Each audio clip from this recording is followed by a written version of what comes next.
Good morning, class. I hope you're all doing well and working on your community service article this week. There are so many parts to this particular essay. I wanted to take a particular moment to talk about paragraphs, writing strong paragraphs.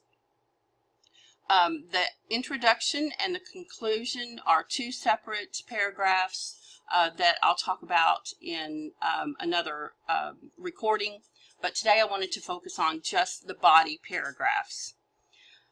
I usually teach a 5-step process to paragraph development, and I wanted to go over those steps with you briefly today. And I have a little, there's also an example here to help you understand. Number 1, step 1, decide on a controlling idea and create a topic sentence. Each paragraph must have its own singular topic. When you start to put 2 and 3 different ideas and topics into a paragraph, your reader gets lost. So stay with one topic in each paragraph. And I know on some of the previous essays, feedback I've given, I always say one topic, one sentence, or I may write new topic, new paragraph. So that's what I'm talking about. Just keep one idea to each paragraph. This example here is I've taken from the University of North Carolina's layout, their example. So this is the topic sentence example here for step 1. Slave spirituals often had hidden double meanings. That's your topic sentence for this paragraph, this example. In step 2, you're going to begin explaining the topic sentence or the controlling idea.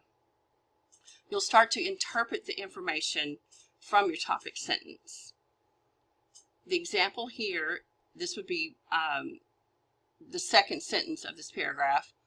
On one level, spirituals referenced heaven, Jesus, and the soul, but on another level, the song spoke about slave resistance.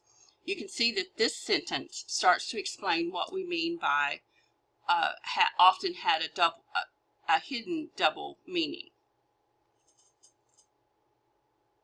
The next step, step 3, is to give an example or multiple examples. It depends on the topic of your paragraph. And this is where you would also use sources, where you would paraphrase or quote or summarize information from your sources. It will support the explanation you just gave. I'll let you read these examples on your own. These are 2 examples that will be added to this paragraph after the topic sentence and the explanation sentence.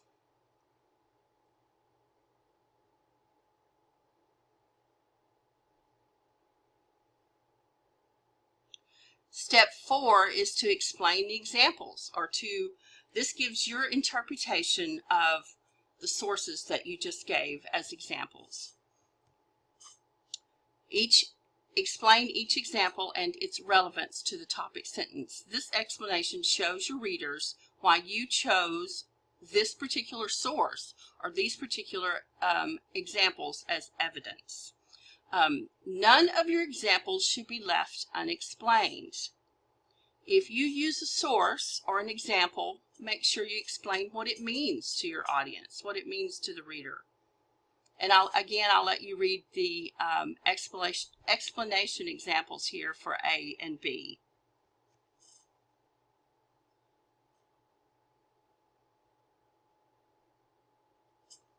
Step 5, final step, is to complete your paragraph idea or transition into the next paragraph. This is where you're going to tie up the loose ends.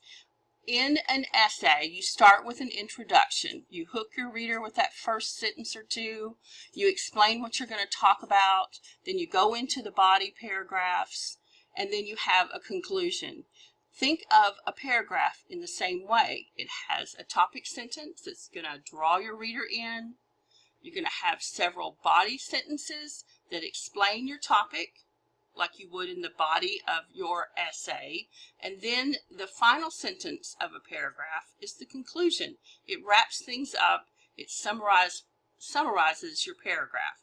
So I'll let you read the completing, they call it a completing paragraph sentence, but I'll read it for you. It says, what whites heard as merely spiritual songs, slaves discerned as detailed messages. The hidden meanings in spirituals allowed slaves to sing what they could not say. So from the very beginning, you talk about double hidden meanings. You're going to give examples, explain those examples with sources and anecdotes, and you're going to clarify that for your reader. And then the last sentence wraps it all up. So what is a double meaning, hidden double meaning?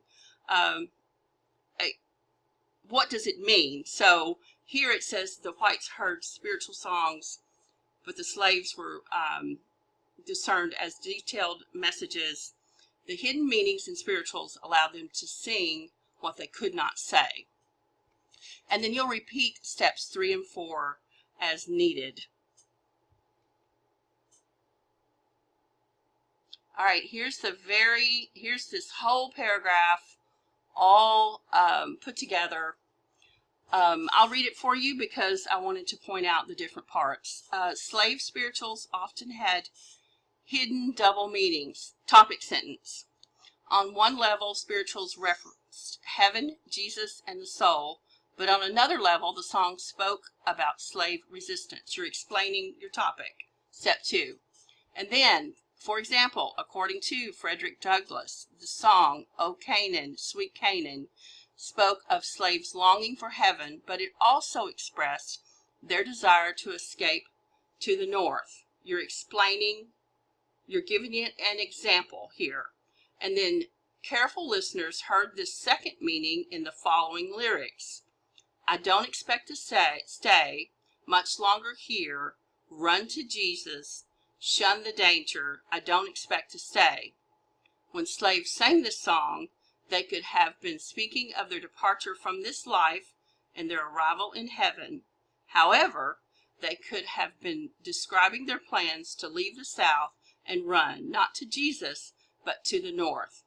Slaves even used songs like Steal Away to Jesus at midnight to announce to other slaves the time and place of secret forbidden meanings.